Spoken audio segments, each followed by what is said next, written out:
ಇಂದು BJP ಹಿರಿಯ ನಾಯಕ ಎಲ್.ಕೆ. ಅಡ್ವಾಣಿ ಅವರ 98ನೇ ಜನ್ಮದಿನ. ಈ ಹಿನ್ನೆಲೆಯಲ್ಲಿ ಪ್ರಧಾನಿ ನರೇಂದ್ರ ಮೋದಿ, ಗೃಹ ಸಚಿವ ಅಮಿತ್ ಶಾ ಸೇರಿದಂತೆ ಹಿರಿಯ ನಾಯಕರು ಅಡ್ವಾಣಿ ಅವರಿಗೆ ಶುಭಾಶಯ ಕೋರಿದ್ದಾರೆ.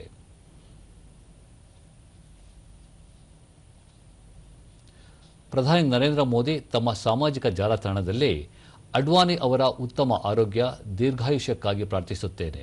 ಉನ್ನತ ದೃಷ್ಟಿಕೋನ, ಪ್ರತಿಭೆ ಹೊಂದಿರುವ ದಿಟ್ಟ ರಾಜನೀತಿ ತಜ್ಞ ಅವರು ತಮ್ಮ ಜೀವನವನ್ನು ಭಾರತದ ಶಕ್ತಿ ಬಲಪಡಿಸಲು ಮೀಸಲಿಟ್ಟಿದ್ದಾರೆ ಎಂದು ಬಣ್ಣಿಸಿದ್ದಾರೆ.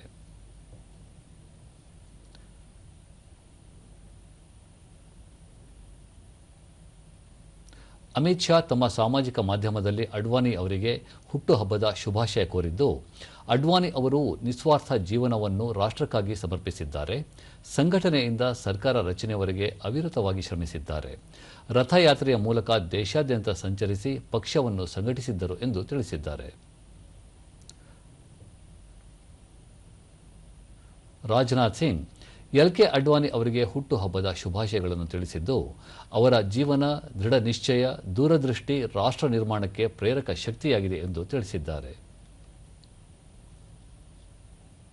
ಪ್ರಹ್ಲಾದ್ ಜೋಶಿ ದೇಶದ ಹಿರಿಯ ರಾಜಕಾರಣಿ, ಭಾರತ ರತ್ನ ಪುರಸ್ಕೃತ ಎಲ್.ಕೆ. ಅಡ್ವಾಣಿ ಅವರಿಗೆ ದೀರ್ಘಾಯುಷ್ಯ, ಉತ್ತಮ ಆರೋಗ್ಯಕ್ಕಾಗಿ ಪ್ರಾರ್ಥಿಸುತ್ತೇನೆ ಎಂದು ಹೇಳಿದ್ದಾರೆ.